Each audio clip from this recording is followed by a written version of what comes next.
Hello everyone, welcome to O level GS Adda YouTube channel. आज इस class में हम बात करेंगे मॉड्यूल कोड M2R5 की, वेब डिज़ाइनिंग एंड पब्लिशिंग की। और आज हम डिस्कस करेंगे complete guest paper for module code M2R5। ठीक है, तो जिस तरीके से हमने M1R5 के लिए गेस्ट पेपर डिस्कस किया था लास्ट क्लास में, उसी सेम तरीके से यहाँ पर M2R5 के लिए कंप्लीट 100 मार्क्स का आपका पूरा पेपर है। इसमें मोस्ट एक्सपेक्टेड क्वेश्चंस मैंने डाले हैं विद एक्सप्लेनेशन, आपको बताती जाऊँगी हर एक क्वेश्चन, तो आराम से समझना हर एक क्वेश्चन को, और ये आपको बहुत हेल्प करेगा आपके ओ लेवल एग्ज़ाम के अंदर। ठीक है, तो स्टार्ट करते हैं यहाँ पे क्वेश्चन नंबर 1 के साथ। क्वेश्चन नंबर 1 देखो क्या है आपका, each question below gives a multiple choice of answers. तो यहाँ पे MCQ फॉर्मेट में आपके क्वेश्चन है क्वेश्चन नंबर 1 में।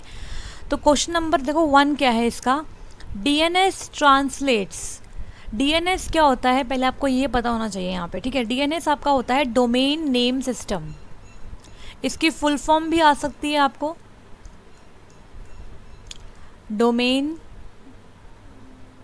नेम सिस्टम, और इसके ऊपर शॉर्ट नोट भी आ सकता है। ठीक है, ये इम्पॉर्टेंट है, इम्पॉर्टेंट मार्क कर रही हूँ मैं DNS को। बेसिकली DNS होता क्या है, देखो आपने देखा होगा कि जब भी हम कुछ सर्च करते हैं यूजिंग एनी वेब ब्राउज़र, ठीक है, तो क्या होता है कि वहाँ पे हम देखो जो भी वेब पेज हम सर्च करते हैं ना, उसका एक सर्टेन क्या होता है, एक IP एड्रेस होता है। लेकिन हम हर एक वेब पेज का IP एड्रेस याद नहीं कर सकते हैं क्योंकि वो नंबर्स में होता है। तो कितने नंबर्स याद करोगे आप, इसीलिए हमने उसको एक नेम असाइन किया है जिसे हम बोलते हैं डोमेन नेम। ठीक है, डोमेन नेम से क्या होता है, हमें IP एड्रेसेस को याद करने की ज़रूरत नहीं होती।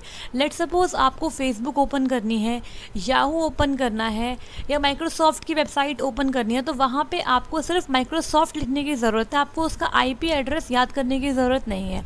तो ये जो कन्वर्जन होता है ना, डोमेन नेम टू IP या फिर IP टू डोमेन नेम, ये कौन करता है, ये आपका करता है डोमेन नेम सिस्टम। मतलब क्या है कि हमें आसानी होती है नंबर के बजाय नेम्स को याद करने में, है ना। इसीलिए हमने डोमेन नेम सिस्टम को बनाया ताकि हमें सिर्फ और सिर्फ नेम्स को याद करना पड़े, और उसके बाद अपने आप डोमेन नेम सिस्टम क्या करेगा, आपके जो भी डोमेन नेम है ना, उसके कॉरस्पॉन्डिंग जो IP एड्रेस है उसे खुद से ही अपने आप कन्वर्ट करके आपके सामने वो वाला पेज ओपन कर देगा। तो इस तरीके से हमारी हेल्प करता है डोमेन नेम सिस्टम। ठीक है, तो यहाँ पे देखो ऑप्शंस क्या क्या है। ऑप्शन नंबर A है डोमेन नेम को IP में कन्वर्ट करता है, या ऑप्शन नंबर B है IP को डोमेन नेम में कन्वर्ट करता है, या फिर option number C both A and B। और यहाँ पे ऑप्शन नंबर D देखो क्या है, domain name into physical address. मतलब डोमेन नेम से फिजिकल एड्रेस में कन्वर्ट करता है, नहीं फिजिकल एड्रेस में नहीं करता है, लॉजिकल एड्रेस में करता है। IP एड्रेस को आप लॉजिकल एड्रेस भी कहते हो, ये इसका एक और नाम है। ठीक है, IP एड्रेस बोलो या बोलो लॉजिकल एड्रेस। ठीक है, तो इस तरीके से यहाँ पे जो आंसर बनेगा वो बनेगा आपका option number C, because domain name से IP में भी कन्वर्ट होता है और फिर IP से डोमेन नेम में फिर से कन्वर्ट किया जाता है। तो यहाँ पे option number C is the right answer. ठीक है, यहाँ मार्क कर देती हूँ, ये आपका राइट आंसर है। Next is question number 2, dash is known as father of world wide web. ठीक है, WWW जिसे आप बोलते हो शॉर्ट फॉर्म में।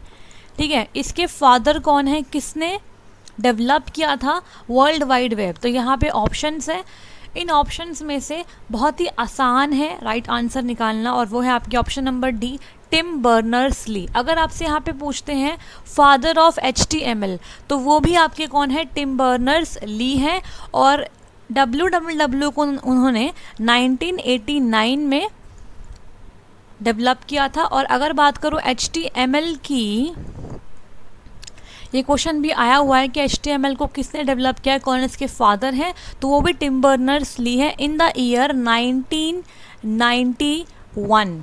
और एक चीज़ और यहाँ पे ऐड कर लेते हैं, HTML का जो लेटेस्ट वर्जन है वो कौन सा वर्जन है, वो है वर्जन 5। ठीक है, ये इंपॉर्टेंट क्वेश्चन मैं आपको लिख के बता रही हूँ, तो इसको भी समझना है आपको। ठीक है, सिर्फ क्वेश्चंस नहीं देखने, जो एक्स्ट्रा पॉइंट्स बता रही हूँ वो भी आपके लिए बहुत इंपॉर्टेंट होने वाले हैं। HTML5 is the latest version of HTML, और ये आपका रिलीज़ हुआ था 2014 में। ठीक है, आपको ये भी याद रखना है। अगर किसी को पता है CSS का लेटेस्ट वर्जन क्या है, और कौन से ईयर में CSS पहली बार डेवलप किया गया था? तो कमेंट बॉक्स में बताइएगा, ठीक है, क्योंकि ऐसे क्वेश्चन ना आपको एग्जाम में देखने को मिल सकते हैं, क्योंकि CSS HTML ये आपके चैप्टर्स हैं वेब डिज़ाइनिंग के अंदर, ठीक है। तो यहाँ पे CSS का लेटेस्ट वर्जन प्लस CSS पहली बार कब डेवलप किया गया था, आपको ये दोनों क्वेश्चंस के आंसर देने हैं। आई एक्सपेक्ट कि बच्चे इसका आंसर देंगे, ठीक है। नेक्स्ट क्वेश्चन देखो यहाँ पे क्या है, the dash attribute add space within each cell. अब यहाँ पे दो टर्म आती है, सेल स्पेसिंग और सेल पैडिंग। कई बार स्टूडेंट्स को इनमें होती है कन्फ्यूजन, ठीक है, तो यहाँ पे आप ये कन्फ्यूजन को करेंगे दूर। देखो कलर चेंज करते हैं। मान लो ये आपके पास क्या है, स्प्रेडशीट है, ठीक है, ये आपकी है कॉलम्स और ये आपकी है रोज। इनके इंटरसेक्शन से क्या बनता है, सेल बनता है, हम पढ़ चुके हैं पहले भी, ठीक है। अब ये एक सेल है और ये एक और सेल है, ठीक है। इन दोनों सेल के बीच में कितना स्पेस रहेगा? अगर मैं इनको जूम कर देती हूँ हल्का सा, मान लो ये एक सेल है और ये एक और सेल है, ठीक है, दो सेल है। तो इन दोनों सेल के बीच में जो ये स्पेस है ना, ये देखो, ये जो स्पेस है यहाँ पे, ये आपका क्या है, ये आपका है सेल की स्पेसिंग। दो सेल्स के बीच में आपस में कितना स्पेस आपको रखना है, that is called as cell spacing, ठीक है। यहाँ पे ये वेट, ये स्पेसिंग है।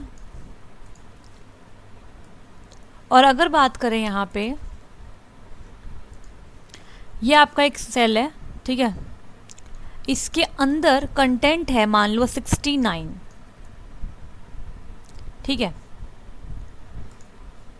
तो देखो ये आपका कंटेंट है, ये आपका उस सेल का क्या है, बॉर्डर है, ये बॉर्डर है ना पूरा, ये बॉर्डर है सेल का और ये कंटेंट है। तो कंटेंट और बॉर्डर के बीच में जो स्पेस आता है ना, उसे आप बोलते हो सेल की पैडिंग। क्या बोलते हो? सेल की पैडिंग, ठीक है।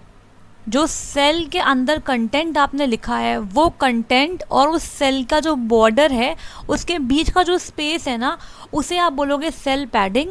और दो सेल्स के बीच का जो स्पेस है उसे आप कम ज़्यादा कर सकते हो, सेट कर सकते हो पिक्सल्स में, उसे आप बोलते हो सेल स्पेसिंग। तो आई होप सो आपको समझ में आएगा कि ये होता क्या है, ठीक है। अब इसके ऊपर आप एक नोट बना के लिख सकते हो अपनी नोटबुक में, या फिर अगर आपसे क्वेश्चन में पूछते हैं तो आप लिख सकते हो डेफिनेशन के तौर पे। अगर आपको लिखना है आप लिख लीजिए। देखो सेल स्पेसिंग क्या होती है, the space between the two cells in a spreadsheet is called as the cell spacing. और अगर बात करूँ सेल पैडिंग की, तो सेल पैडिंग क्या होता है, the space between the content and the cell border is called as cell padding, ठीक है। और अगर आप नोट्स लेंगे तो आपको उसके अंदर इन डिटेल मिलेगा इनके बारे में, और आप अच्छे से वहाँ से भी अपनी पॉइंट्स को क्लियर कर सकते हो, ठीक है।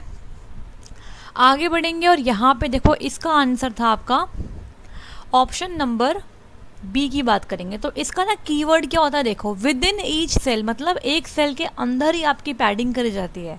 और अगर बोलेंगे बिटवीन द सेल्स तो वो सेल स्पेसिंग होगा। तो विद इन ईच आएगा तो मतलब आपको एक सेल की बात कर रहे हो तो पैडिंग पे ध्यान देना है। तो आप इस कीवर्ड का इस्तेमाल करके भी अपना आंसर दे सकते हो, ठीक है।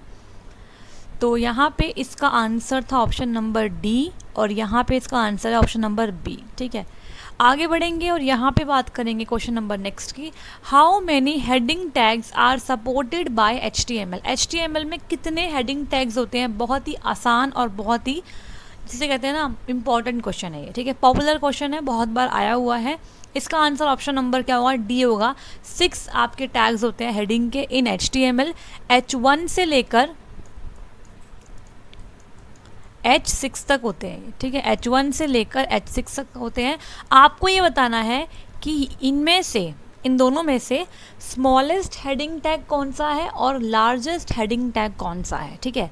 ये स्मॉलेस्ट है या फिर ये वाला लार्जेस्ट है, या फिर ये स्मॉलेस्ट है और ये लार्जेस्ट है। तो H1, H2, H3, H4, H5, H6 तक होते हैं। आपको बताना है इनमें से कौन सा लार्जेस्ट हेडिंग टैग है और कौन सा स्मॉलेस्ट हेडिंग टैग है, ठीक है। तो अगर आप इन क्वेश्चंस के आंसर करोगे तो इससे क्या होगा, आपकी अंडरस्टैंडिंग और अच्छी होती जाएगी, ठीक है। नेक्स्ट आगे बढ़ेंगे यहाँ पे, डैश कनेक्ट्स वेब पेजेस। बहुत ही आसान क्वेश्चन है। वेब पेजेस को आपस में कौन कनेक्ट करता है, ठीक है। इस पर मैं पहले बात कर चुकी हूँ, पहले बता चुकी हूँ कि क्या होता है, किस तरीके से आप किसी पे क्लिक करते हो तो दूसरा वेब पेज ओपन हो जाता है, इसके बारे में हम डिस्कस कर चुके हैं पहले भी। तो क्या वो कनेक्टर होता है, क्या वो लिंक होता है, क्या वो हाइपर लिंक होता है, या फिर नन ऑफ द अबव? तो यहाँ पे इसका right answer option number C बनेगा, हाइपर लिंक। हाइपर लिंक मतलब क्या होता है, एक ऐसा टेक्स्ट होता है हाइपर लिंक जिस पे आप क्लिक करोगे तो दूसरा वेब पेज ओपन हो जाएगा, ठीक है। तो बेसिकली क्या होता है, ये दो वेब पेजेस को आपस में कनेक्ट करता है, ठीक है, कनेक्ट करता है ना ये, तो इसीलिए इसका आंसर बनेगा हाइपर लिंक। हाइपर टेक्स्ट और हाइपर लिंक, क्या डिफरेंस है इन दोनों में, आपको पता होना चाहिए। एक होता है hyper media, hyper link. Hyper text का मतलब कुछ ज़्यादा डिफरेंस नहीं होता, ठीक है। हाइपर टेक्स्ट का मतलब क्या होता है, वो टेक्स्ट जिसको आप as a hyperlink use कर रहे हो, मतलब वो टेक्स्ट जिसे आप एज अ लिंक यूज़ कर रहे हो to connect the web pages, उसी को आप हाइपर टेक्स्ट भी बोल सकते हो, ठीक है। तो बेसिकली हाइपर लिंक तो आप दोनों जगह ही लगा रहे हो, क्या वो हाइपर मीडिया हो चाहे वो हाइपर टेक्स्ट हो। बस मीडिया में क्या हो रहा है कि वहाँ पे और चीज़ें भी आ रही हैं, जैसे कि आपकी ऑडियो, इमेज, आपकी वीडियो, कोई भी ऑब्जेक्ट, ठीक है, कोई भी आपकी शेप, उस पर क्लिक करके भी आप वेब पेजेस को कनेक्ट कर सकते हो। लेकिन अगर बात करो हाइपर टेक्स्ट की, तो वहाँ पे सिर्फ और सिर्फ टेक्स्ट पर ही क्लिक कर सकते हो आप, और कोई भी अदर ऑब्जेक्ट वहाँ पे नहीं होगा, ठीक है। तो ये डिफरेंस है। तो आगे बढ़ेंगे और बात करेंगे यहाँ पे नेक्स्ट क्वेश्चन की। Title tag is nested with in the dash tag. जो आपका टाइटल टैग होता है HTML में, वो किस टैग के अंदर नेस्टेड होता है? आपको पता है कि टाइटल टैग आपका एक ऑप्शनल टैग है, इसको आप यूज़ करो या ना करो, ये आपकी मर्ज़ी होती है। लेकिन अगर आपने इसको यूज़ किया है तो आपको इसे किसी पर्टिकुलर टैग के अंदर नेस्ट करना होगा, आप इसे डायरेक्टली यूज़ नहीं कर सकते। नेस्ट का मतलब क्या है, किसी टैग के अंदर ये टैग आएगा, ठीक है। नेस्ट का मतलब ये होता है। तो यहाँ पे बॉडी है इसका आंसर, हेड है, लिस्ट है या फिर टेबल है, तो इसका आंसर बनेगा आपका option number B, head tag, ठीक है। हेड टैग के अंदर आपका आता है टाइटल टैग, अगर आप लगाना चाहते हो। अगर आप नहीं चाहते तो भी आपका काम वैसे भी चलेगा, ठीक है। तो ये ऑप्शनल टैग है। If you want to give title to your web page तो आप लगा सकते हो टाइटल टैग, ठीक है।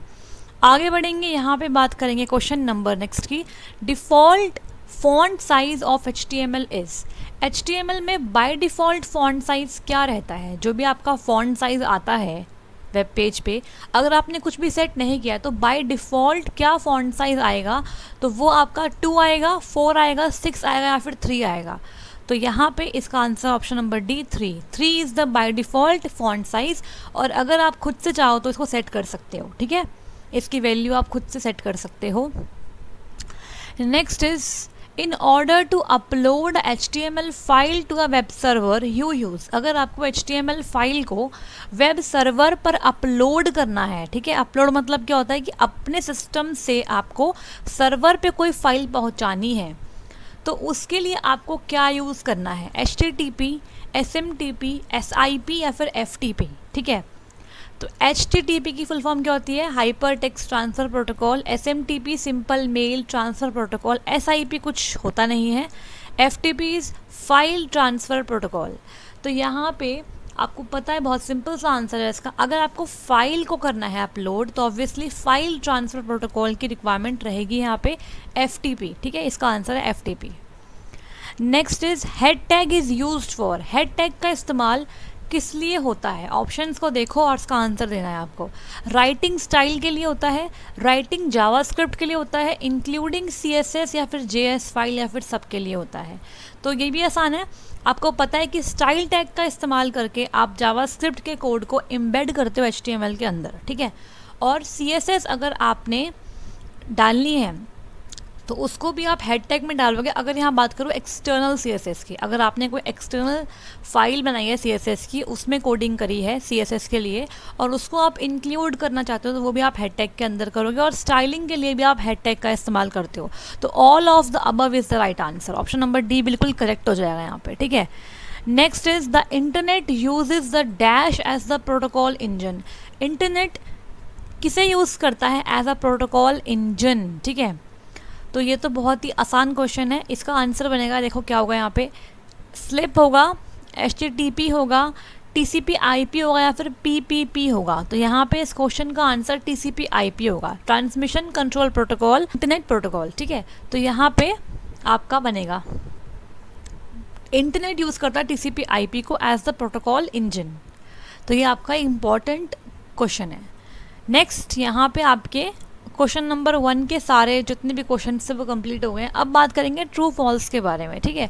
तो यहाँ पे ट्रू फॉल्स हैं और आपको बताना है कि जो स्टेटमेंट्स दी गई हैं उसमें से कौन सी स्टेटमेंट आपकी ट्रू है और कौन सी आपकी फॉल्स स्टेटमेंट है। तो स्टार्ट करते हैं यहाँ पे फर्स्ट क्वेश्चन के साथ।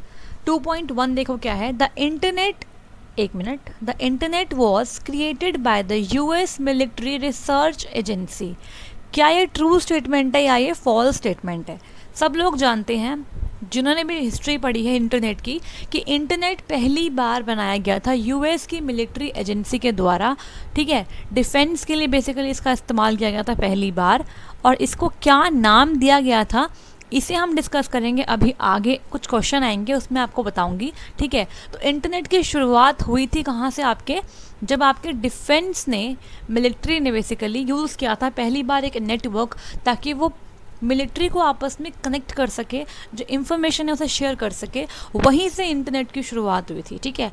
तो इंटरनेट से पहले जो नेटवर्क था जो मिलिट्री ने यूज़ किया था यूएस की, उसका नाम क्या है उसके बारे में अभी डिस्कस करेंगे। अगर आपको पता है अभी तो आप बता सकते हैं कमेंट सेक्शन के अंदर, ठीक है।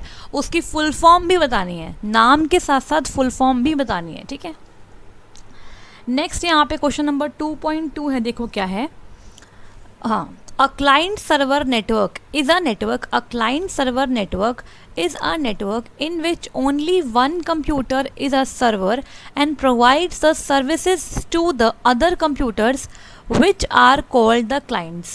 अगर हम बात करें क्लाइंट सर्वर नेटवर्क की, तो यहाँ पे बोला गया है कि एक ऐसा कंप्यूटर है जो कि सर्वर की तरह एक्ट कर रहा है, ओनली वन कंप्यूटर, ठीक है।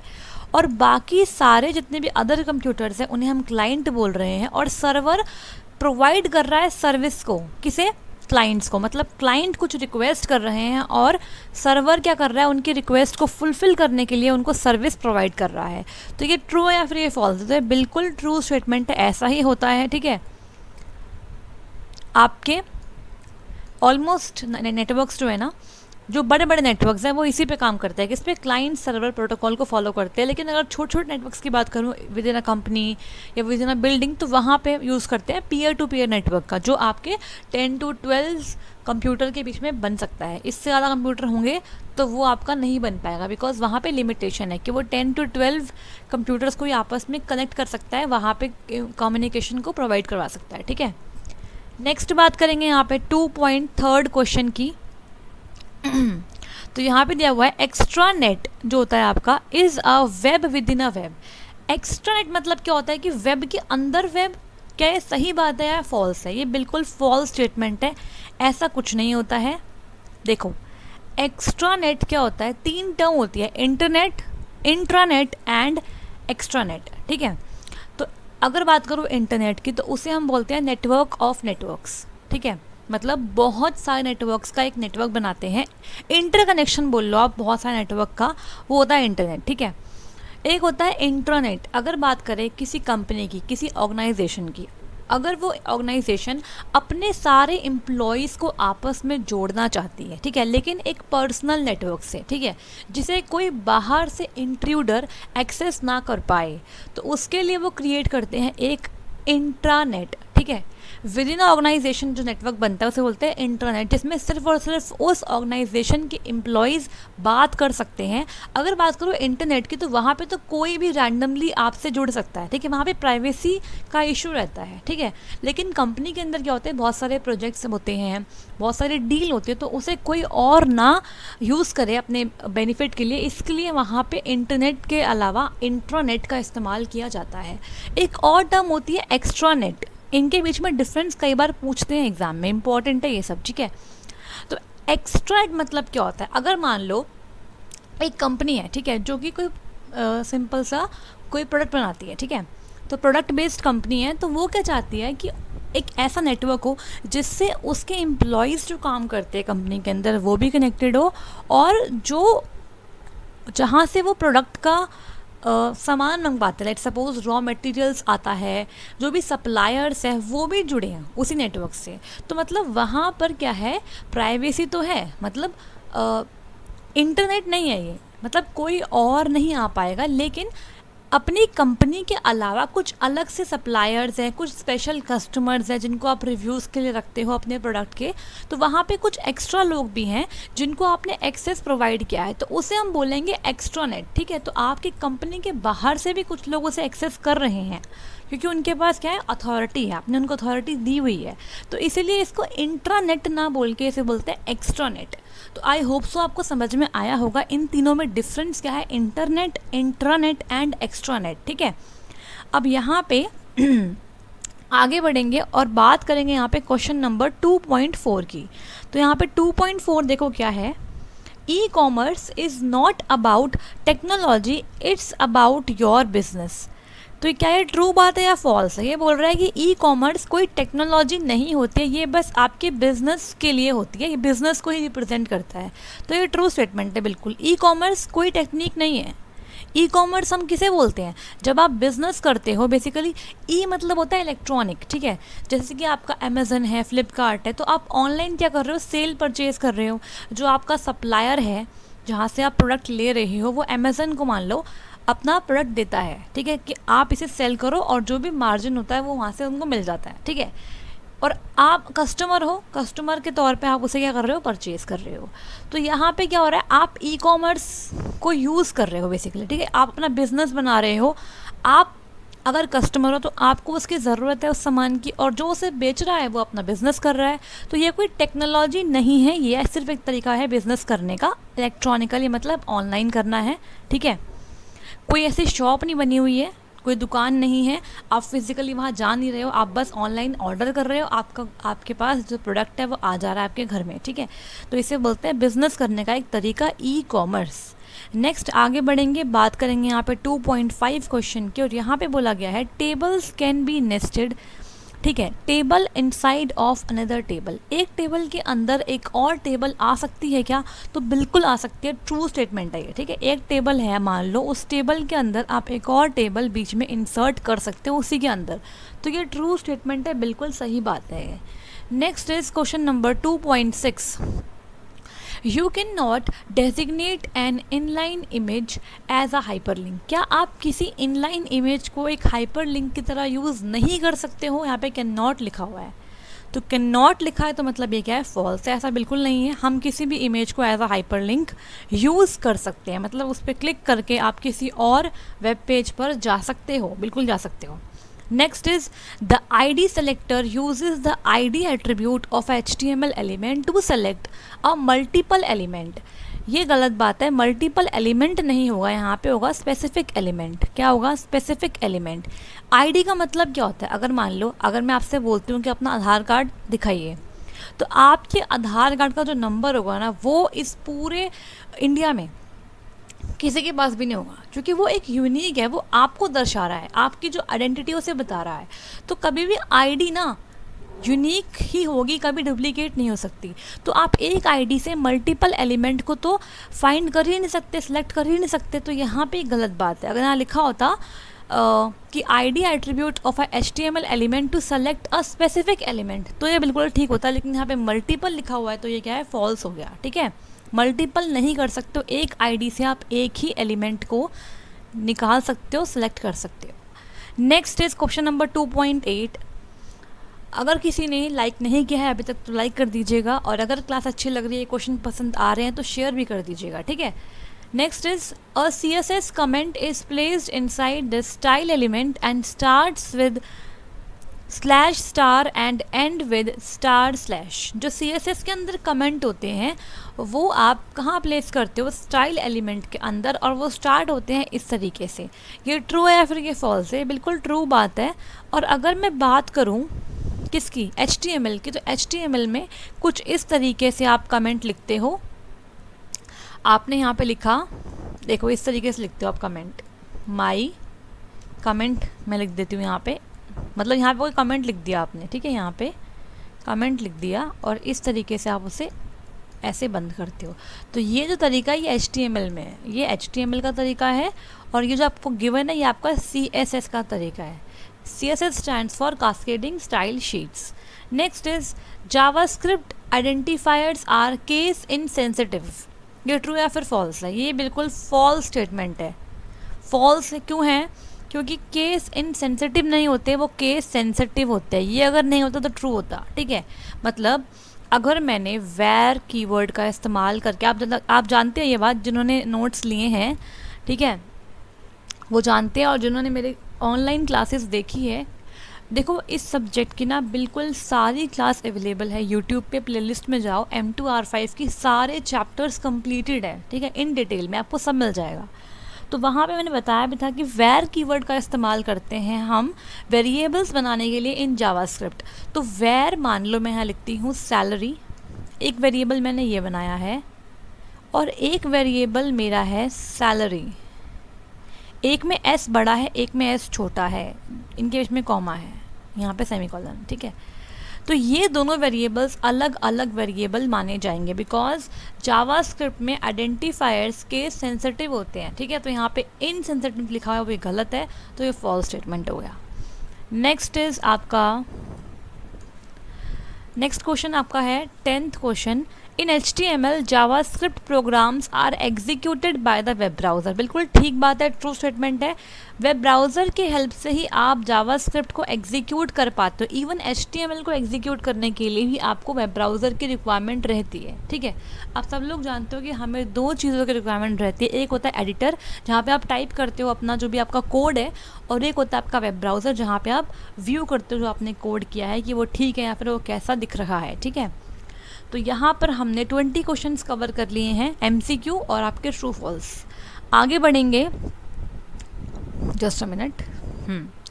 और यहाँ पे बात करेंगे मैच द फॉलोइंग की, ठीक है। बहुत ही आसान होती है मैच द फॉलोइंग, क्योंकि यहाँ पे आपको एक आइडिया मिल जाता है कि कौन सा ऑप्शन आप एलिमिनेट कर सकते हो और कौन सा आपको सही लग रहा है, ठीक है। तो यहाँ पे देखो क्वेश्चन नंबर 3 क्या है, match the words and phrases in the column X मान लो इसको, और इसे मान लो कॉलम Y, ठीक है। तो आपको यहाँ पे मैच कराना है, और यहाँ पे कुछ ऑप्शंस ये होते हैं एक्स्ट्रा, जो है आप क्या करोगे, इग्नोर करोगे, और यहाँ पे अपने राइट आंसर को फाइंड करके मार्क करके आओगे, ठीक है। तो यहाँ पे बात करेंगे पहले क्वेश्चन नंबर 3.1 की, इंटरनेट वर्क्स ऑन, इंटरनेट किस पर काम करता है। तो आपको यहाँ पे ऑप्शंस देखने हैं और राइट आंसर चूज़ करना है। तो यहाँ पे दो ऑप्शंस मिले हैं मुझे जो लग सकते हैं कि इसका आंसर है। एक है पैकेट स्विचिंग, एक है सर्किट स्विचिंग, ठीक है।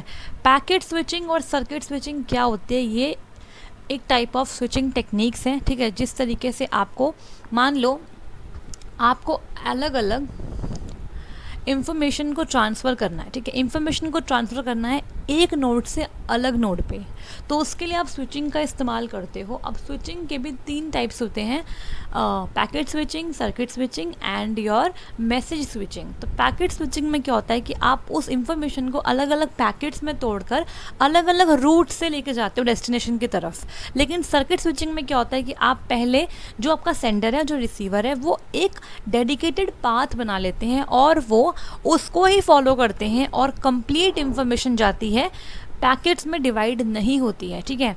तो जो सर्किट स्विचिंग का अगर एग्जांपल बोलूँ ना, तो वो आपका टेलीफोन जो आप बात करते हो, ठीक है, जो टेलीफोन कम्युनिकेशन है वो आपका होता है डेडिकेटेड। आपने देखा होगा कि जब आप किसी से बात कर रहे होते हो, उस टाइम पर कोई दूसरा अगर कॉल कर देता है तो उसे बोलते हैं कि बिज़ी है नेटवर्क, ठीक है, क्योंकि आपके और आपके बात करने वाले के बीच में क्या है, एक डेडिकेटेड नेटवर्क है, तो कोई और बीच में नहीं आ सकता, ठीक है। तो ये मैंने आपको बताया शॉर्ट में क्या होती है पैकेट स्विचिंग, क्या होती है सर्किट स्विचिंग। तो क्वेश्चन बोल रहा है इंटरनेट जो है वो किस पे काम करता है, तो इंटरनेट याद रखना काम करता है आपका पैकेट स्विचिंग में, बिकॉज इंटरनेट में क्या होता है, पूरी इन्फॉर्मेशन नहीं मिलती है आपको। आप देखते हो जैसे आप यूट्यूब की वीडियोज़ चलाते हो, तो उसमें क्या होता है कि आपको कुछ कुछ पार्ट्स मिलते हैं और बफर होते होते आगे के पार्ट्स आते रहते हैं, ठीक है। तो यहाँ पे पैकेट बाय पैकेट आपको डेटा मिलता रहता है, तो इसीलिए यहाँ पे पैकेट स्विचिंग का यूज़ होता है, ठीक है। तो आई होप सो आप रिलेट कर पा रहे हो किस तरीके से क्वेश्चन है और क्या उसका आंसर होगा। तो यहाँ मैं लिख देती हूँ, इसका आंसर ऑप्शन नंबर आई है। Next is HTML use to create. HTML का इस्तेमाल किस लिए करते हैं, तो HTML का इस्तेमाल करते हैं, सब लोग जानते हैं, बहुत ही आसान क्वेश्चन है, वेब पेज के लिए करते हैं ना, वेब पेज को बनाते हैं। अब ये बताना है आपको कि HTML का इस्तेमाल करके हम किस टाइप का वेब पेज बना सकते हैं, ठीक है। तो इसका आंसर आप देंगे कमेंट सेक्शन के अंदर। Next is moving from the one website to another is called. अगर आप एक वेबसाइट से दूसरी वेबसाइट की तरफ जाते हो तो उसे क्या बोलते हैं, ठीक है, तो उसे बोलते हैं ब्राउजिंग करना। यही तो हम करते हैं। अगर हमें कोई इन्फॉर्मेशन निकालनी है तो आप एक वेबसाइट से दूसरी की तरफ जाते हो और इन्फॉर्मेशन को सर्च करते हो, तो इसे बोलते हैं ब्राउजिंग करना, ठीक है। बहुत ही इंपॉर्टेंट क्वेश्चन है, अच्छे से क्लियर करो अपने कंसेप्ट और क्वेश्चंस को समझो, ठीक है। इस टाइप से क्वेश्चन आपको देखने को मिलने वाले हैं। नेक्स्ट इज 3.4 टीसीपी आईपी क्या है। टीसीपी आईपी क्या है, तो बहुत आसान है, सिंपल सा एक प्रोटोकॉल है ये, ठीक है, जो कि आपका इंटरनेट फॉलो करता है। तो जे वाला इसका आंसर बन जाएगा। Next is net BIOS is developed by. ये अच्छा क्वेश्चन है, नेट बायोस को किसने डेवलप किया है, ऐसे भी आपसे पूछ सकते हैं। तो इसको डेवलप किया है आईबीएम ने, ठीक है, तो इसका आंसर बनेगा सी। तो आईबीएम की फुल फॉर्म होती है इंटरनेशनल बिजनेस मशीन। तो इस पर्टिकुलर कंपनी ने बनाया है नेट बायोस को, ठीक है। Next is question number 3.6 application level protocol. यहाँ पे पूछा गया है एप्लीकेशन लेवल प्रोटोकॉल इनमें से कौन सा है, तो वो आपका है एफटीपी, ठीक है। एफटीपी क्या होता है, एप्लीकेशंस के लिए यूज़ किया जाता है, और ये ओएसआई मॉडल की अगर बात करूँ तो उस पर एप्लीकेशन लेयर पे यूज़ होता है एफटीपी, ठीक है। तो ये आपका एप्लीकेशन लेवल प्रोटोकॉल है FTP. File transfer protocol, option number B is right answer. Next question देखो यहाँ पे क्या है, remote desktop protocol server runs on. जो रिमोट डेस्कटॉप प्रोटोकॉल सर्वर है ये किस पर रन होता है, तो ऑब्वियस सी बात है, अगर रिमोट का मतलब क्या, किसी भी जगह से आप इसे यूज़ कर सकते हो, ऐसा प्रोटोकॉल जो होता है, तो ये सर्वर के लिए बना है, सर्वर्स पे तो रन करेगा। तो यहाँ पे ऑप्शन नंबर जी बनेगा इसका आंसर, ठीक है। नेक्स्ट भी इसी की तरह क्वेश्चन है ये भी, रिमोट डेस्कटॉप प्रोटोकॉल क्लाइंट किस पर रन करेगा, तो क्लाइंट पे करेगा। अगर क्लाइंट नहीं है ऑप्शंस के अंदर तो होस्ट तो होगा ना, तो होस्ट बनेगा इसका आंसर, एल बनेगा, ठीक है। Next is 3.9 the HTML tags are all. जो आपके HTML टैग्स होते हैं वो क्या होते हैं, केस सेंसिटिव होते हैं या फिर केस इनसेंसिटिव। अब देखो यहाँ पे ना आप हो जाओगे कंफ्यूज। अगर आपने नहीं पढ़ा है तो आप यहाँ पे कोई गलत आंसर लगा के आ सकते हो, लेकिन आप जानते हो कि HTML टैग क्या होते हैं, नॉट केस सेंसिटिव होते हैं। आप छोटे में यूज़ करो या बड़े में सेम बात होती है। तो यहाँ पे इसका बनेगा ए आंसर। इसीलिए आपको थ्योरी क्लियर करना ज़रूरी है क्वेश्चंस करने से पहले, क्योंकि अगर एग्जाम में कन्फ्यूजन हो गई तो आप गलत आंसर लगा के आ सकते हो। Next is who is making the web standards. जो आपके वेब पर स्टैंडर्ड होते हैं ना, कि HTTP प्रोटोकॉल है, ये इस पर रन करेगा, इसका पर्टिकुलर जो पोर्ट नंबर है वो ये है, तो ये स्टैंडर्ड्स कौन बनाता है, तो कोई तो ऐसी ऑर्गेनाइजेशन होगी ना जो सब बनाते हैं। तो वो कौन है आपका, WWWC, मतलब वर्ल्ड वाइड वेब कंसोर्टियम। तो वो सारे वेब स्टैंडर्ड्स को बनाता है। तो option number F is right answer. तो आई होप सो आपको यहाँ पर 10 के 10 क्वेश्चंस ये वाले क्लियर हो गए होंगे। अगर किसी क्वेश्चन में कोई डाउट है, कोई क्वेरी है, तो कमेंट बॉक्स में कमेंट करके आप पूछ सकते हैं। एग्ज़ाम की डेट अब बहुत पास आ गई है, तो अब अच्छी तैयारी करो, ठीक है, और वीडियो को पूरा देखो।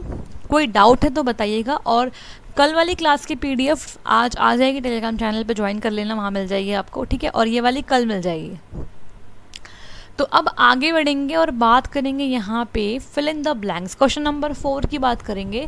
तो यहाँ पे फिलअप्स है, आपके सामने एक टेबल है, यहाँ पे ऑप्शंस गिवन है, आपको यहाँ से राइट ऑप्शन चूज़ करना है और अपने क्वेश्चंस के अंदर फिल करना है, ठीक है। तो स्टार्ट करते हैं यहाँ पे क्वेश्चन नंबर 1, TD, ठीक है, और यहाँ पे closing TD tag is used for.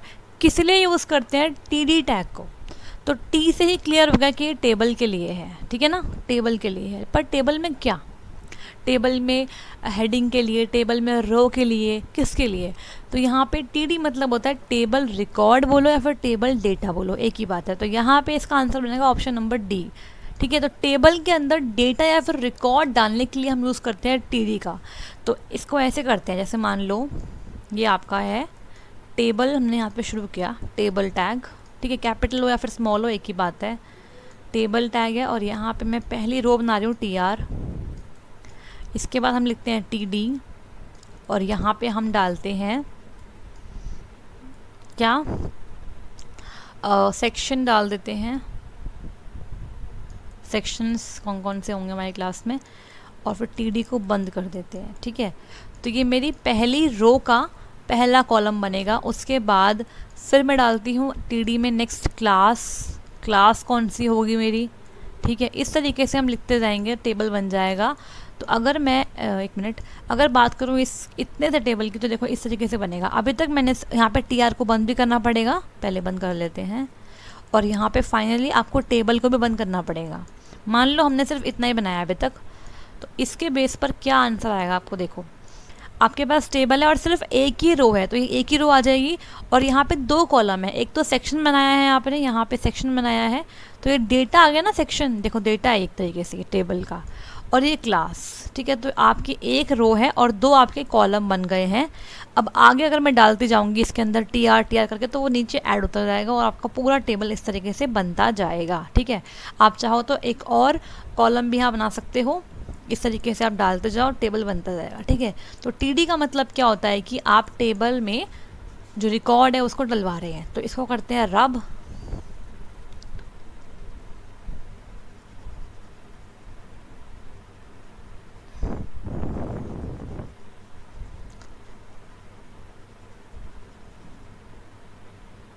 ठीक है। आगे बढ़ेंगे। Next is question number 2, HTML tags are surrounded by dash bracket. बहुत ही आसान क्वेश्चन है, HTML में जो टैग लिखते हो वो आप किस ब्रैकेट से सराउंड करते हो। इसका आंसर तो ऑप्शन नंबर क्वेश्चन नंबर 1 में ही गिवन है, ठीक है। आप देख के ही बता पाओगे कि कौन सा ब्रैकेट यहाँ पे यूज़ किया गया है। तो TD के अंदर क्या है, ये एंगुलर ब्रैकेट्स है ना, तो यहाँ पे इसका आंसर बनेगा आपका एंगुलर, देखो कहाँ पर है, ये रहा L में, तो L है इसका answer. Next is dash was the predecessor to the internet. ये वो क्वेश्चन आपको जो बोल रही थी ना मैं, कि जो डिफेंस ने US की यूज़ किया था पहली बार नेटवर्क, उसको हमने नाम दिया था क्या, आरपा नेट, ठीक है। ये इसका आंसर जे है, आरपा नेट है उसका आंसर। इसके फुल फॉर्म में आपसे एक्सपेक्ट करती हूँ कि आप कमेंट बॉक्स में लिख कर देंगे। फुल फॉर्म इसकी इम्पॉर्टेंट है, उस पर भी आपको MCQ देखने को मिल सकता है। तो आरपा नेट प्रेडिसेसर है इंटरनेट का, मतलब इंटरनेट से पहले ये आया था, ठीक है। ये सक्सेसफुली काम करा इसने, इसीलिए इंटरनेट को बनाया गया उसके बाद, ठीक है। नेक्स्ट इज क्वेश्चन नंबर, यहाँ पे इसका यह जे वाला आंसर है, ठीक है, तो याद रखना। Next is relative path make your hyper links. जो रिलेटिव पाथ होते हैं वो आपके हाइपर लिंक को क्या बना देते हैं। तो यहाँ पे ऑप्शंस देखो, क्या ऑप्शन हो सकता है यहाँ पे। तो यहाँ पे मुझे सिर्फ एक ही ऑप्शन मिल रहा है, वो है पोर्टेबल। बिल्कुल ठीक बात है, रिलेटिव पाथ क्या करते हैं, आपके हाइपर लिंक को पोर्टेबल बनाते हैं। मतलब पोर्टेबल मतलब क्या होता है कि किसी भी जगह आप आराम से पहुँच सकते हो, पोर्ट कहीं भी हो सकता है यहाँ पे, ठीक है, क्लिक करो कहीं भी पहुँच जाओ। तो रिलेटिव पाथ क्या होते हैं, आपके हाइपर लिंक को पोर्टेबल बना देते हैं। नेक्स्ट क्वेश्चन देखते हैं यहाँ पे क्या है, uploading and downloading of the files in the HTML is done using dash protocol. अगर आपको अपलोड करनी है फाइल या डाउनलोड करनी है फाइल, इसके लिए आप किस प्रोटोकॉल का इस्तेमाल करोगे। तो देखो अपलोड और डाउनलोड के लिए हम यहाँ पे इस्तेमाल करेंगे ऑप्शंस में से HTTP का, ठीक है। हाइपर टेक्स्ट ट्रांसफ़र प्रोटोकॉल के बिना तो आप इंटरनेट को एक्सेस ही नहीं कर पाओगे, तो HTTP का इस्तेमाल करोगे। अगर यहाँ पे HTTP ना होता और FTP होता तो उसको आप टिक कर सकते थे, ठीक है। Next is in CSS to set font to Arial. अगर आपको फॉन्ट सेट करना है एरियल का, मतलब ये एक टाइप ऑफ फॉन्ट है, ऐसे एरियल ब्लैक होता है ना, वो वाला फॉन्ट है ये। तो अगर आपको सेट करना है फॉन्ट एरियल में, तो कौन सी प्रॉपर्टी को आप यूज़ करोगे, ठीक है, क्या प्रॉपर्टी आपको सेट करनी पड़ेगी। तो यहाँ पे बहुत ही आसान है इसका आंसर, फॉन्ट फैमिली, ठीक है। अगर आपको फॉन्ट के पर्टिकुलर टाइप को चेंज करना है तो आप फॉन्ट फैमिली वाली प्रॉपर्टी को चेंज करोगे। अगर साइज़ करना है तो फॉन्ट साइज़, कलर के लिए फॉन्ट कलर, ठीक है। तो इस तरीके से अलग अलग प्रॉपर्टी होती है। तो यहाँ पे ऑप्शन नंबर क्या है, ये ऑप्शन नंबर आई है, यहाँ पे आई है इसका आंसर, और HTTP ऑप्शन नंबर ई है, ठीक है। Next is a dash is a software program that runs on the networked computer, ठीक है। एक सॉफ्टवेयर प्रोग्राम है जो कि नेटवर्क्ड कंप्यूटर पर रन करता है, तो वो क्या है, वो आपका है वेब सर्वर। क्या है, वेब सर्वर, ठीक है। वेब सर्वर आपका एक सॉफ्टवेयर प्रोग्राम है जो कि आपके नेटवर्क कंप्यूटर पर रन करता है। तो यहाँ पे इसका आंसर है ऑप्शन नंबर H बनने वाला है, ठीक है। एक minute. Next is a web server process the output of a CGI program. इसका मतलब क्या होता है, कॉमन गेटवे इंटरफेस, यहाँ पे इसकी फुल फॉर्म लिख देती हूँ। ये बेसिकली एक गेटवे होता है between the client and the server, ठीक है। कॉमन गेटवे इंटरफेस, ठीक है, एक मिनट, हाँ जी। यहाँ बोला गया है a web server process the output of a CGI program and sends back to the, जो आपका सर्वर है वो प्रोसेस करता है CGI प्रोग्राम के आउटपुट को और उसको सेंड बैक करता है किसे, तो जिसने वो क्वेरी करी होगी उसको ही तो करेगा ना, मतलब क्लाइंट को करेगा या फिर होस्ट को करेगा, तो वापस से वो होस्ट या क्लाइंट को भेज देता है उसका आउटपुट। तो इसका आंसर यहाँ पे दिया हुआ है क्लाइंट साइड, तो यहाँ पे क्लाइंट साइड इसका आंसर बन जाएगा, option number G is right answer, ठीक है। नेक्स्ट यहाँ पे क्वेश्चन है dash is are default value for the method attribute of a tag. तो आपने देखा होगा कि फॉर्म टैग के अंदर हम यूज़ करते हैं मेथड का, ठीक है, मतलब जो आपका मेथड है वो ये बताता है किस तरीके से फॉर्म की इंफॉर्मेशन सर्वर पे जाने वाली है। जो भी आप फॉर्म में भरते हो डिटेल्स, वो किस तरीके से सर्वर पर जाएगी, वो क्या मेथड फॉलो करेगी। तो मेथड एट्रीब्यूट में आप की जो वैल्यू है बाय डिफ़ॉल्ट क्या होती है, देखो दो वैल्यू होती है इसकी, गेट या फिर पोस्ट। बाय डिफ़ॉल्ट होती है गेट वैल्यू, ठीक है। गेट आपकी स्मॉल इन्फॉर्मेशन के लिए होती है और पोस्ट आपकी होती है बिग इन्फॉर्मेशन के लिए। ये आपकी होती है सिक्योर, ये होती है अनसिक्योर, ठीक है। यहाँ पे आपका जो डेटा है आपके फॉर्म का वो URL की तरह ट्रांसफ़र होता है और यहाँ पे HTTP रिक्वेस्ट की तरह होता है, ठीक है। तो ये आपका सिक्योर है। तो अगर आपको कभी कोई सेंसिटिव फाइल भेजनी है तो आप पोस्ट का इस्तेमाल करोगे, ठीक है। लेकिन इस क्वेश्चन का आंसर गेट है, because get is the by default attribute, ठीक है। मेथड की वैल्यू बाय डिफ़ॉल्ट क्या होती है, गेट होती है, याद रख लेना, ठीक है। तो यहाँ पे इसका आंसर बनेगा, देखो यहाँ पे दोनों गिवन है, गेट भी और पोस्ट भी, कंफ्यूज करने के लिए। तो आपको यहाँ पे समझना होगा कि गेट है या फिर पोस्ट है। इसका answer option number C is right answer, ठीक है। Next is style tag is used inside the dash container in the internal CSS। CSS के तीन टाइप होते हैं, इंटरनल, एक्सटर्नल और इनलाइन CSS, ठीक है, तीन टाइप होते हैं ना। तो यहाँ पे बोला है स्टाइल टैग जो है आपका, आपको पता है CSS को इम्प्लाई करने के लिए आपको स्टाइल टैग के अंदर कोडिंग करनी पड़ती है। तो स्टाइल टैग किस टैग के अंदर आता है, तो बहुत ही आसान है। अब देखो यहाँ पे ना, यहाँ पे बॉडी भी है, टाइटल भी है, दो अलग अलग ऑप्शन है। तो यहाँ पे इसका आंसर बनेगा टाइटल टैग, ठीक है। टाइटल टैग के अंदर यहाँ पे आप दोगे क्या, आपका इंटरनल CSS के अंदर जाएगा ये, ठीक है। और टाइटल टैग किसके अंदर होगा, हेड टैग के अंदर होगा, ठीक है। तो यहाँ पे अगर हेड टैग भी हुआ तो वो भी ठीक होगा इसका आंसर, ठीक है। लेकिन बॉडी नहीं है इसका आंसर, बॉडी इसका आंसर नहीं है। यहाँ पे टाइटल ना होके अगर हेड टैग होगा तो उसका आंसर बन सकता है, बिकॉज टाइटल टैग तो खुद भी आपका हेड टैग के अंदर ही रहता है, ठीक है। तो यहाँ पे इसका आंसर बनेगा ऑप्शन नंबर के, ओके।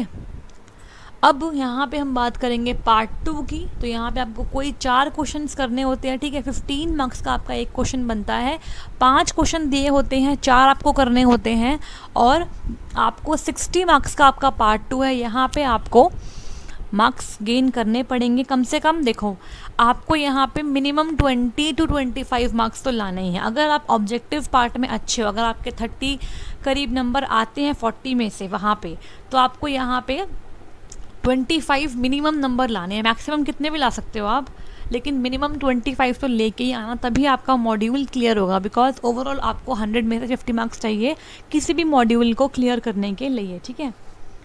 तो एक मिनट देना। तो यहाँ पे इसका क्वेश्चन नंबर 5 देखो क्या है, how do you insert a copyright symbol on a web browser page, ठीक है। तो यहाँ पे बोला गया है कॉपीराइट सिंबल जो होता है ना आपका, इस तरीके से होता है कॉपीराइट सिंबल, ये वाला सिंबल जो होता है, इस सिंबल को आप किस तरीके से इंसर्ट कर पाओगे ब्राउज़र पेज पे, इसके बारे में बताना है यहाँ पे। Next is right the basic structure of HTML template. क्या इसका स्ट्रक्चर होगा, आपको यहाँ पे ये एक्सप्लेन करना है। और यहाँ बताना है व्हाट आर स्टाइल शीट्स, क्या इनका यूज़ होता है। CSS बेसिकली यहाँ पे पूछ रहा है, कितने टाइप्स की होती है, किस लिए इसको यूज़ करते हैं। बेसिकली HTML का जो कंटेंट है उसको आप क्या करते हो, यहाँ पे स्टाइलिंग प्रोवाइड करते हो, ठीक है। तो उसके लिए हमने यूज़ किया था CSS का, तो इन्हें आप एक्सप्लेन कर सकते हो।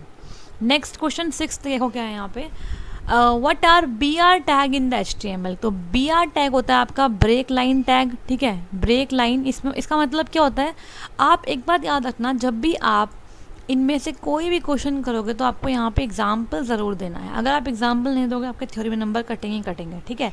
तो अगर आप बी आर टैग बता रहे हो तो आपको बी आर टैग का एग्जाम्पल देना है। तो एग्जाम्पल के तौर पे आप ऐसे कुछ भी दे सकते हो, ठीक है, आपको रटना नहीं है कुछ भी। मान लो आपको एग्जाम्पल देना है, आपको नहीं आता, सिंपल HTML लिखो, हेड लिखो, टाइटल यहाँ पे छोड़ दो, उसकी ज़रूरत नहीं है इतनी।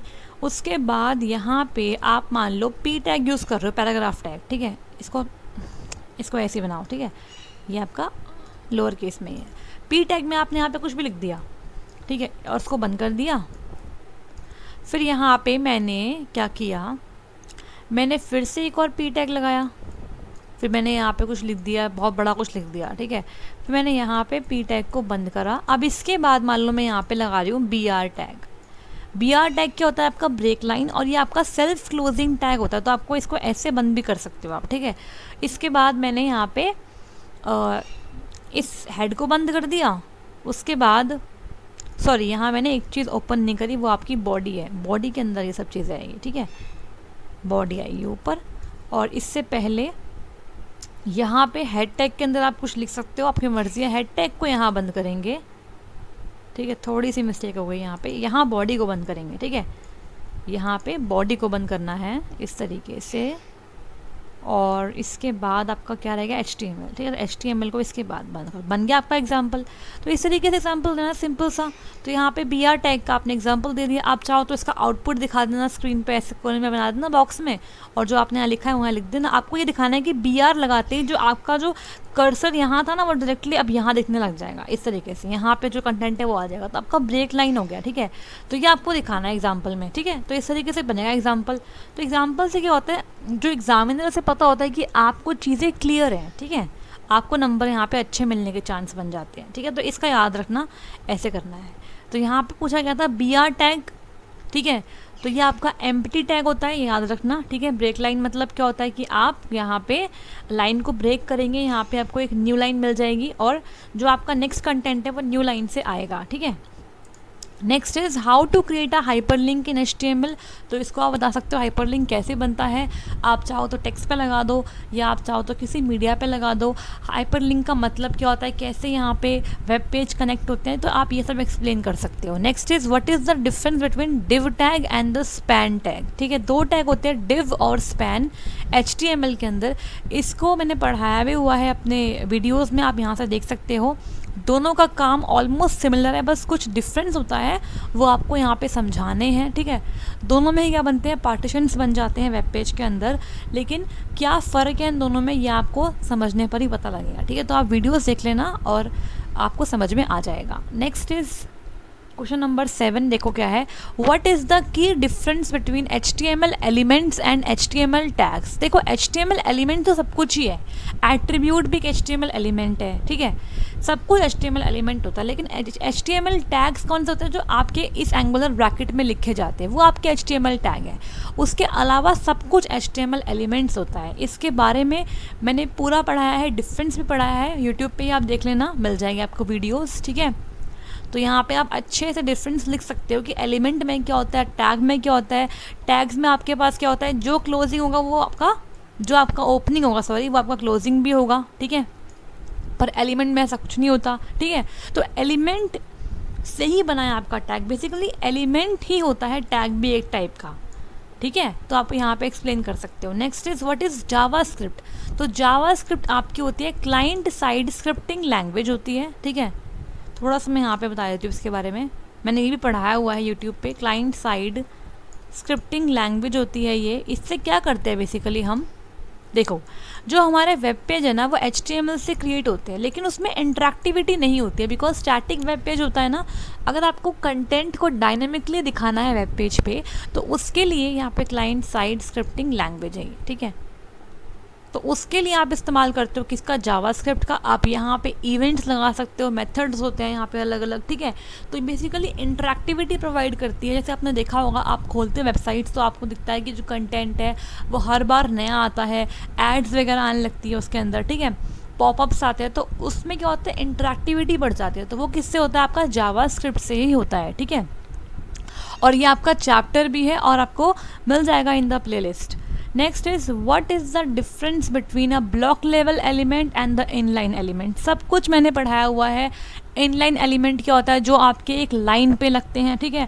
ब्लॉक मतलब क्या होता है, जो आपके पूरे ब्लॉक को कवर करते हैं, वो वहाँ पर उन पे अगर आप कुछ भी लगाते हो, जैसे कि बॉडी है एक ब्लॉक लेवल एलिमेंट है, अगर आप बॉडी पे कुछ भी लगाते हो स्टाइलिंग, तो बॉडी के अंदर हर एक जो भी एलिमेंट है सब पे लग जाएगा। लेकिन अगर मैंने पी टैग पे लगाया तो वो सिर्फ उसी पी टैग पे लगेगा, तो वो इनलाइन एलिमेंट माना जाएगा, ठीक है। तो इस तरीके से मैंने बहुत पढ़ाया हुआ है। आप ये क्वेश्चन आराम से देख लोगे क्या होता है कि मतलब मिल जाएगा आपको ये वाला जो पार्ट है कि मैंने पढ़ाया हुआ है ब्लॉक लेवल एलिमेंट क्या होता है, इनके बीच में डिफरेंस तो आपको आराम से मिल जाएगा, ठीक है।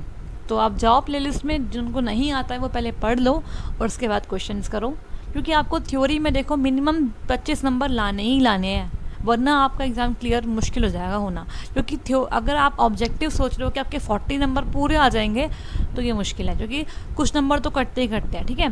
तो मिनिमम 25 नंबर लेके आने हैं आपको थ्योरी में, और मैक्सिमम कितने लाने हैं आपके ऊपर है तो।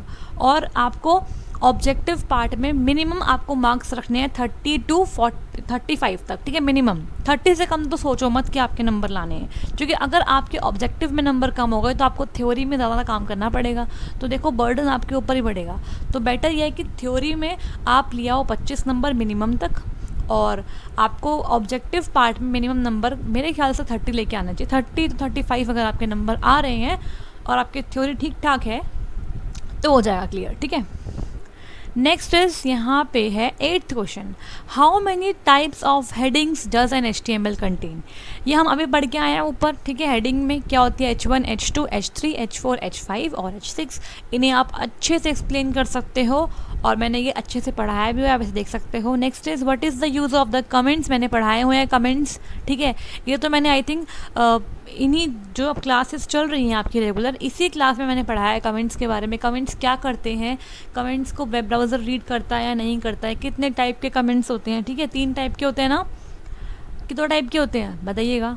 2 टाइप के कमेंट्स होते हैं आपके, कौन कौन से होते हैं। एक आपका होता है मल्टी लाइन कमेंट्स, एक होता है सिंगल लाइन कमेंट्स, ठीक है। और कमेंट्स का बेसिकली यूज़ क्या है कि ये यूज़र को सिर्फ बताता है कि आपका प्रोग्राम में क्या आपने कहाँ यूज़ किया था, रीडेबिलिटी को इन्हांस करता है। इसका कोई यूज़ नहीं होता है एज सच प्रोग्रामिंग के अंदर, बस ये यूज़र को बताने के लिए होता है। और आप चाहो तो कोई भी स्टेटमेंट जो आप चाहते हो कंपाइल ना हो, उसको प्रिवेंट करने के लिए भी इसका इस्तेमाल कर सकते हो, ठीक है। सिंगल लाइन कमेंट्स को आप किससे रिप्रेजेंट करते हो, उसके सिंबल्स क्या होते हैं। मल्टी लाइन कमेंट्स के लिए क्या है, तो आपको मैंने सब पढ़ाया हुआ है, ठीक है। यहाँ पे देखो क्या है, how can we embed video in HTML5, मैंने ये भी पढ़ाया हुआ है कि वीडियो ऑडियो HTML5 के एक्चुअली ये फीचर्स हैं, कैसे आप किसी वीडियो को HTML डॉक्यूमेंट में डाल सकते हो, क्या तरीका होता है, क्या उसके कोड हैं, सब पढ़ाया हुआ है, ठीक है। एग्जाम्पल सब बताओगे आप यहाँ पर, ठीक है। हर एक क्वेश्चन में एग्जाम्पल दे के आओगे तो आपके नंबर अपने आप बढ़ जाएंगे। Next is and last question क्या है, देखो, explain the basic structure of HTML document and provide several HTML list. तो यहाँ पे लिस्ट 3 टाइप की होती है आपकी, ऑर्डर्ड लिस्ट, मैं शॉर्ट फॉर्म में लिख रही हूँ OL, अनऑर्डर्ड लिस्ट UL, और आपकी होती है एक डिस्क्रिप्टिव लिस्ट, ठीक है, या फिर डेफिनेशन लिस्ट भी कहते हैं इसको, DL लिस्ट, ठीक है। 3 टाइप की लिस्ट है। HTML डॉक्यूमेंट का बेसिक स्ट्रक्चर क्या होता है, आपका पहले HTML आएगा, फिर हेड आएगा, बॉडी आएगी, ठीक है। बॉडी के अंदर आप अलग अलग एलिमेंट्स डाल सकते हो, अलग अलग टैग डाल सकते हो, और फिर इन सब का आपको क्लोज भी करना है। ये आपका बेसिक क्या होता है, स्ट्रक्चर होता है। और HTML लिस्ट आपको बतानी है, ऑर्डर्ड में क्या होता है, अनऑर्डर्ड में क्या होता है, बुलेट्स कहाँ आती हैं, नंबर्स कहाँ आते हैं, ठीक है, अलग अलग चीज़ें हैं।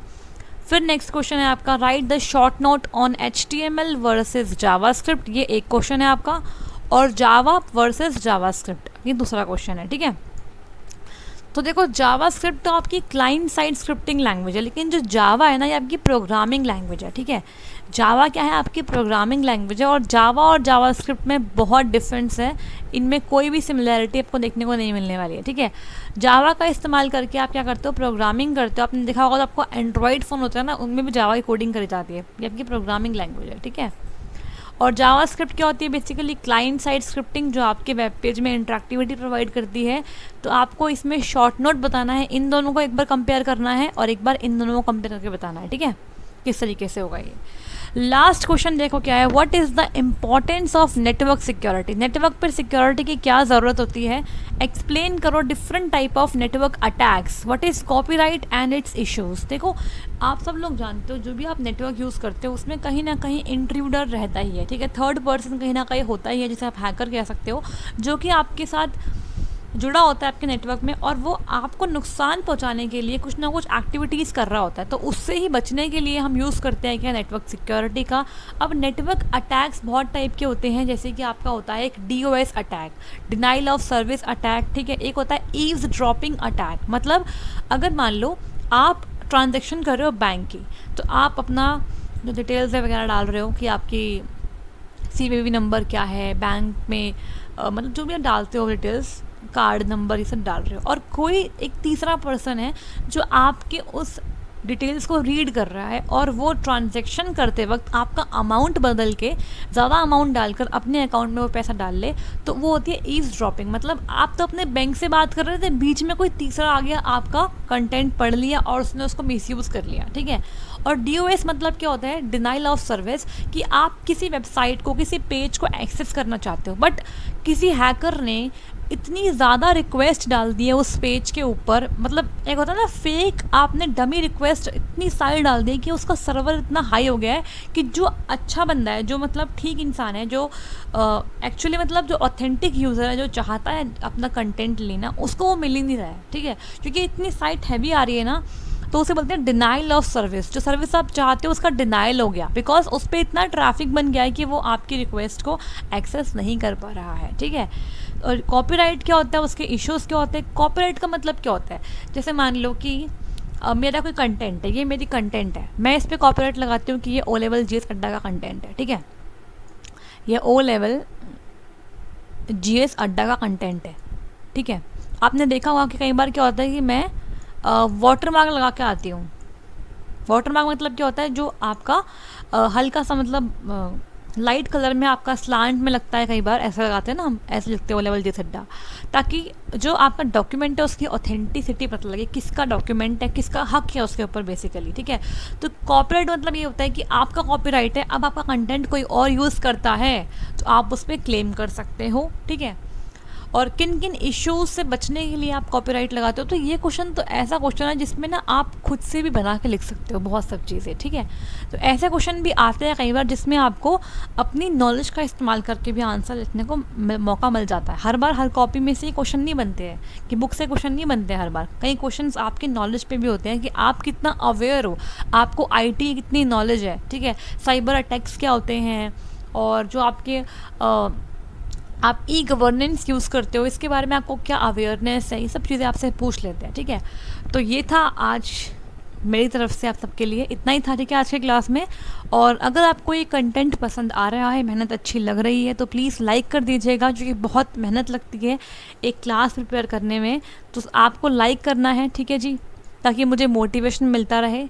और शेयर कर दीजिए अपने सारे फ्रेंड्स के साथ जो भी तैयारी कर रहे हैं, जिनका एग्ज़ाम है, और सब्सक्राइब भी कर दो O लेवल GS अड्डा यूट्यूब चैनल को, जो नए बच्चे हैं, ताकि आपको आने वाली क्लास की सभी अपडेट्स टाइम टू टाइम मिलती रहे, ठीक है। और आज मैंने एक डाली थी वीडियो जिसमें मैंने बताया था कि O लेवल का इस्तेमाल करके आप कौन कौन सी वैकेंसीज़ जो आती हैं उनमें बैठ सकते हो। तो मैंने आज डाली थी पहली वीडियो वैकेंसी के रिगार्डिंग, ऐसी आगे आने वाली क्लास में या वीडियोस में डालती रहूँगी, ताकि आपको वैकेंसी की अपडेट मिले। और जो भी स्टूडेंट्स O लेवल के बारे में इतना अवेयरनेस नहीं है उनको कि भाई कौन कौन से वैकेंसीज़ में हम इसका यूज़ कर सकते हैं, उनको भी इसकी नॉलेज मिलती रहे, ठीक है। तो अगर अच्छी लगी है क्लास तो लाइक कर दो ना, और जितने भी क्वेश्चन मैंने पूछे हैं ना उनके आंसर्स प्लीज़ देना। अगर आप तैयारी कर रहे हो सिंसियरली तो आपको आंसर देना ज़रूरी बनता है, ठीक है। तो मिलते हैं नेक्स्ट क्लास में, थैंक यू।